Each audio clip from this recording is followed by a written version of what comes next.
नमस्कार। आकाशवाणी से समाचार प्रभात के साथ मैं जागृति शर्मा।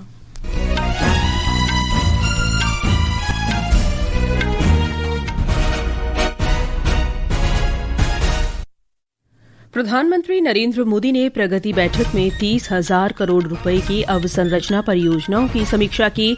गृह मंत्री अमित शाह ने अगले 1 वर्ष में 3 नए आपराधिक कानून पूरी तरह लागू करने का लक्ष्य रखा।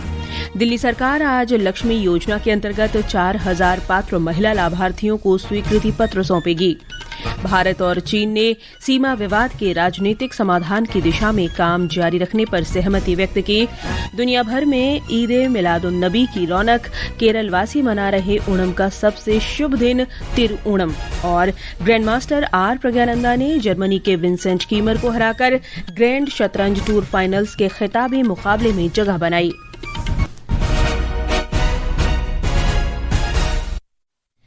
और अब समाचार विस्तार से। प्रधानमंत्री नरेंद्र मोदी ने कहा है कि परियोजनाओं को तेजी से पूरा करने में गुणवत्ता से कोई समझौता नहीं होना चाहिए। श्री मोदी ने कल सेवा तीर्थ में प्रगति मंच की 53वीं बैठक की अध्यक्षता की। एक रिपोर्ट। प्रधानमंत्री ने कहा कि बड़ी परिवहन और बुनियादी ढांचा परियोजनाओं की योजना बनाते समय बिजली, पानी और अन्य सेवाओं के लिए साझा गलियारे विकसित करने के लिए हर संभव प्रयास करना चाहिए। बैठक में 9 राज्यों से जुड़ी हुई रेलवे, सड़क और बिजली क्षेत्र की 6 प्रमुख परियोजनाओं की समीक्षा की गई। इनकी कुल लागत 30,000 करोड़ रुपए से अधिक है। श्री मोदी ने किसानों को बेहतर सेवाएं प्रदान करने के लिए कृषि क्षेत्र के डिजिटल डेटा प्लेटफॉर्म एग्रीस्टैक में आर्टिफिशियल इंटेलिजेंस और डिजिटल तकनीक के बेहतर उपयोग का सुझाव दिया। प्रधानमंत्री मोदी ने कहा कि साइबर धोखाधड़ी और डिजिटल अरेस्ट के मामलों पर जागरूकता अभियान, प्रशिक्षण और सुरक्षित डिजिटल व्यवहार को बढ़ावा दिया जाए। प्रिया मंडल की रिपोर्ट के साथ समाचार कक्ष से मैं जया भारती। गृह मंत्री अमित शाह ने अगले 1 वर्ष में 3 नए आपराधिक कानून देश भर में पूरी तरह लागू करने का लक्ष्य रखा है। नई दिल्ली में राष्ट्रीय सुरक्षा रणनीति सम्मेलन के समापन सत्र में उन्होंने कहा कि 2047 तक विकसित भारत का लक्ष्य हासिल करने के लिए मजबूत आंतरिक सुरक्षा बेहद जरूरी है।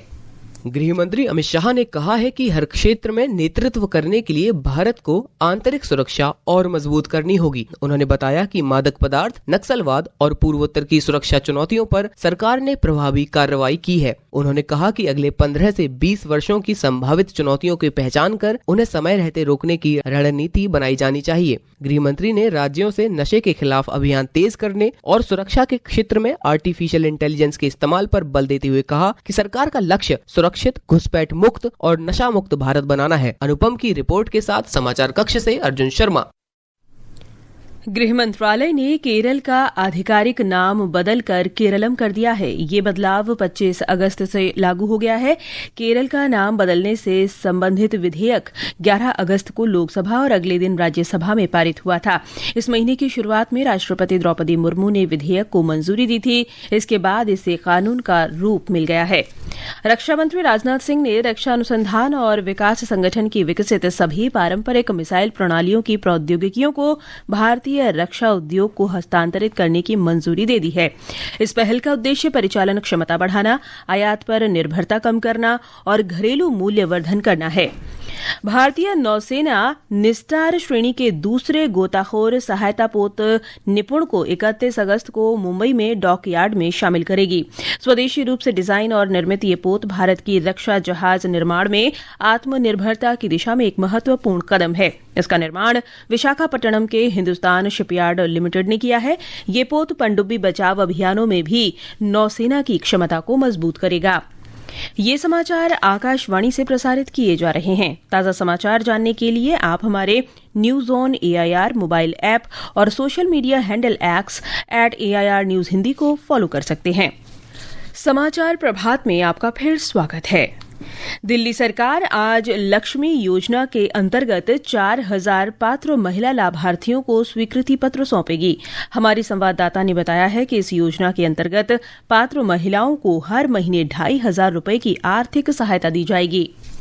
अब तक 9,13,000 से अधिक महिलाओं ने इस योजना के लिए पंजीकरण कराया है और 6,52,000 से अधिक आवेदन अंतिम रूप से जमा किए जा चुके हैं। दिल्ली सरकार ने कहा कि वित्तीय सहायता अगले महीने की 1 तारीख से सीधे महिला लाभार्थियों के बैंक खातों में जमा की जाएगी। दिल्ली के वर्ष 2026-27 के बजट में इस योजना के लिए 5,110 करोड़ रुपए का प्रावधान किया गया है। इस योजना का उद्देश्य महिलाओं को वित्तीय सुरक्षा प्रदान करना और उन्हें आत्मनिर्भर बनाना है। दिल्ली सरकार ने सभी पात्र महिलाओं से समय पर अपना ऑनलाइन पंजीकरण पूरा करने का भी आग्रह किया है। सौम्या शरण, आकाशवाणी समाचार, दिल्ली। इस बीच दिल्ली सरकार ने स्पष्ट किया है कि राजधानी में प्याज और चीनी की कोई कमी नहीं है।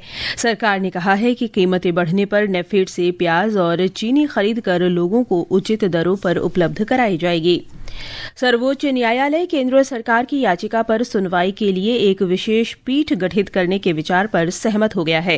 केंद्र सरकार ने याचिका में सिविल सेवा परीक्षा 2025 के अन्य पिछड़ा वर्ग के क्रीमी लेयर से जुड़े उम्मीदवारों पर न्यायालय के 11 मार्च के फैसले पर स्पष्टीकरण मांगा है।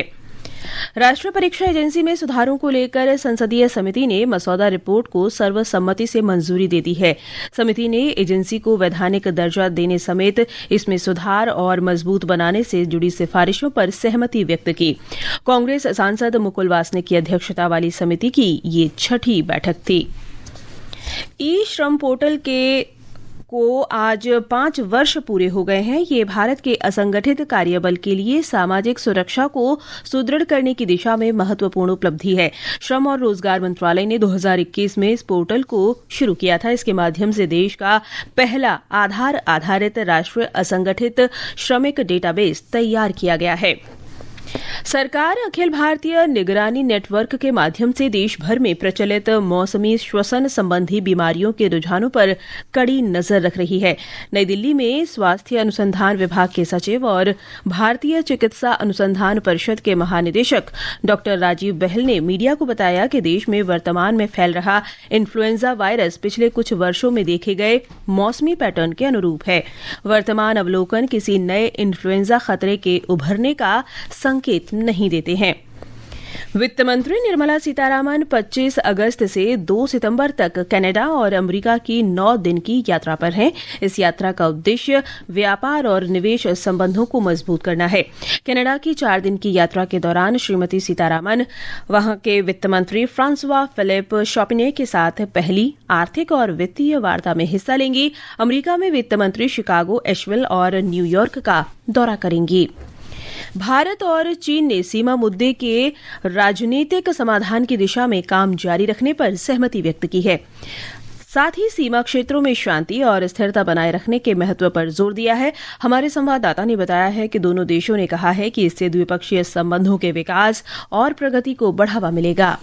राष्ट्रीय सुरक्षा सलाहकार अजीत डोभाल और चीन के विदेश मंत्री वांग यी ने कल पेइचिंग में भारत चीन सीमा मुद्दे पर विशेष प्रतिनिधियों की 25वीं दौर की वार्ता की सह अध्यक्षता की। विदेश मंत्रालय ने बताया कि दोनों देशों के बीच सीमा विवाद पर विस्तार से चर्चा हुई। दोनों देशों ने अक्टूबर 2024 में कजान और पिछले साल अगस्त में तियाजिन में बनी सहमति को लागू करने में हुई प्रगति पर संतोष व्यक्त किया। दोनों पक्षों ने कैलाश मानसरोवर यात्रा और 3 निर्धारित सीमा व्यापार मार्गों से सीमा व्यापार समेत लोगों के बीच संपर्क बढ़ाने का भी स्वागत किया। सुपर्णा की रिपोर्ट के साथ समाचार कक्ष से मैं विकास नापा। भारत और न्यूजीलैंड ने हिंद प्रशांत क्षेत्र को स्वतंत्र, खुला और समावेशी बनाए रखने की प्रतिबद्धता दोहराई है।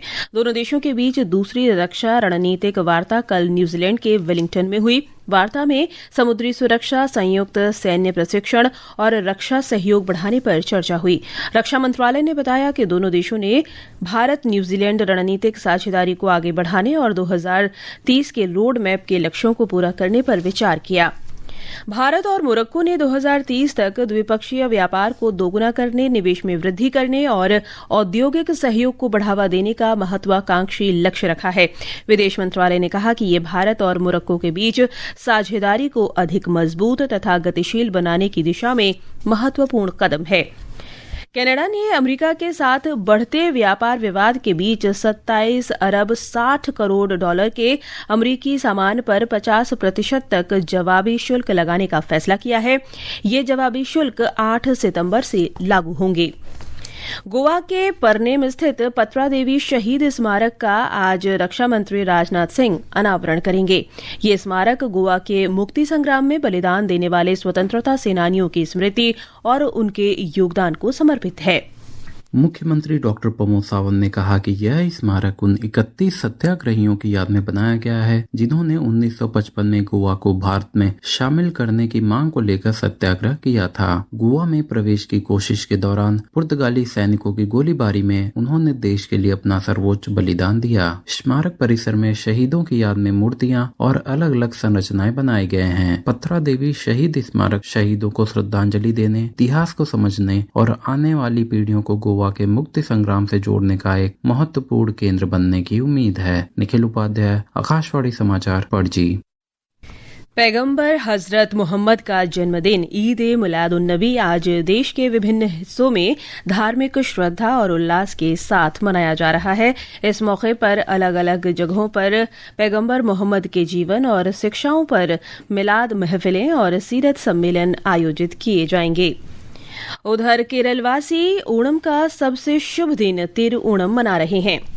प्रधानमंत्री नरेंद्र मोदी ने सभी देशवासियों को ओणम के अवसर पर शुभकामनाएं दी हैं। उन्होंने सोशल मीडिया पर एक पोस्ट साझा करते हुए कहा कि खुशियों और उल्लास का ये रंगारंग त्योहार पूरी दुनिया में बड़े उत्साह के साथ मनाया जाता है। प्रधानमंत्री ने ईद ए मिलादुन्नबी की भी शुभकामनाएं दी हैं। मौसम विभाग ने आज अरुणाचल प्रदेश, असम, मेघालय, बिहार, छत्तीसगढ़, पूर्वी राजस्थान, झारखंड, केरलम और माहे में तेज वर्षा का अनुमान लगाया है। मध्य महाराष्ट्र, मध्य प्रदेश, पश्चिम बंगाल के उप हिमालयी क्षेत्र, सिक्किम, उत्तर प्रदेश और उत्तराखंड के कुछ हिस्सों में भी दिन के दौरान तेज वर्षा की संभावना है। हिमाचल प्रदेश में सक्रिय मानसून के बीच आज सुबह राज्य में भूकंप के झटके महसूस किए गए। शिमला में सुबह करीब 5:46 पर हल्के झटके आए जो कुछ सेकंड्स तक चले। रिएक्टर स्केल पर भूकंप की तीव्रता 4.0 मापी गई। भारतीय ग्रैंडमास्टर आर प्रज्ञानंदा ने ग्रैंड शतरंज टूर के फाइनल्स के खिताबी मुकाबले में जगह बना ली है। प्रज्ञानंदा ने सेमीफाइनल में जर्मनी के विंसेंट कीमर को 19-9 से हराया। फाइनल मैच प्रज्ञानंदा और मौजूदा चैंपियन फैबियानो कारुआना के बीच खेला जाएगा। शीर्ष 3 स्थान हासिल करने वाले खिलाड़ी अगले साल के ग्रैंड चेस टूर के लिए सीधे क्वालिफाई करेंगे। भारत के साथ दूसरे और आखिरी क्रिकेट टेस्ट के चौथे दिन आज श्रीलंका 8 विकेट पर 265 रन से आगे खेलेगा। श्रीलंका पहली पारी में भारत से 238 रन से पीछे है। भारतीय टीम ने पहली पारी 9 विकेट पर 503 रन बनाकर घोषित की थी। और अब आज के समाचार पत्रों की सुर्खियों के साथ हैं मुकेश कुमार। धन्यवाद जागृति। आज प्रकाशित अखबारों ने अलग अलग खबरों को अपनी सुर्खी बनाया है। हिंदुस्तान की खबर है, देश में अब निजी कंपनियां भी मिसाइल का निर्माण कर सकेंगी। डीआरडीओ की तकनीक निजी क्षेत्र को हस्तांतरित करने की मंजूरी। अमर उजाला लिखता है, सरकार देगी तकनीक, निजी कंपनियां बनाएंगी मिसाइलें। इस फैसले से देश में ही मिसाइलों का बड़े पैमाने पर उत्पादन हो सकेगा। नवभारत टाइम्स की सुर्खी है, H1N1 संक्रमण के मामले बढ़े, स्कूलों को दी हिदायत। दैनिक जागरण की सुर्खी है, सीमा विवाद का समाधान तलाशने पर भारत चीन सहमत। एनएसए अजीत डोभाल और चीनी विदेश मंत्री वांग यी की अगुवाई में हुई विशेष प्रतिनिधि स्तर की वार्ता। जनसत्ता ने सर्वोच्च न्यायालय का कथन दिया है, वृंदावन के बांके बिहारी मंदिर में चढ़ावा चोरी नहीं होने देंगे। नवभारत टाइम्स की सुर्खी है, यूपी में बुजुर्ग महिलाओं को बसों में मुफ्त सफर। स्कॉलरशिप से वंचित स्टूडेंट्स के लिए फिर खुलेगा पोर्टल। मेडिकल क्षेत्र में भी भत्ता बढ़ा। पंजाब केसरी ने 48 साल पहले की खौफनाक घटना को याद किया है। गीता और संजय के हत्यारे रंगा बिल्ला को आज भी नहीं भूली दिल्ली। 26 अगस्त 1978 को मासूम भाई बहन का अपहरण कर दोनों की हत्या कर दी गई थी। कल हुई मूसलाधार वर्षा पर दैनिक भास्कर ने लिखा है, थम गई दिल्ली, गुरुग्राम में सड़कें धंसी, हाईवे पर गहरा गड्ढा, एनसीआर में जलभराव से लगा जाम। और अंत में मुख्य समाचार एक बार फिर। प्रधानमंत्री नरेंद्र मोदी ने प्रगति बैठक में 30,000 करोड़ रुपए की अवसंरचना परियोजनाओं की समीक्षा की। गृह मंत्री अमित शाह ने अगले 1 वर्ष में 3 नए आपराधिक कानून पूरी तरह लागू करने का लक्ष्य रखा। दिल्ली सरकार आज लक्ष्मी योजना के अंतर्गत 4,000 पात्र महिला लाभार्थियों को स्वीकृति पत्र सौंपेगी। भारत और चीन ने सीमा विवाद के राजनीतिक समाधान की दिशा में काम जारी रखने पर सहमति व्यक्त की। और दुनिया भर में ईद मिलादुन नबी की रौनक, केरलम वासी मना रहे ओणम का सबसे शुभ दिन तिरुओणम। इसके साथ ही समाचार प्रभात का ये अंक समाप्त हुआ। नमस्कार।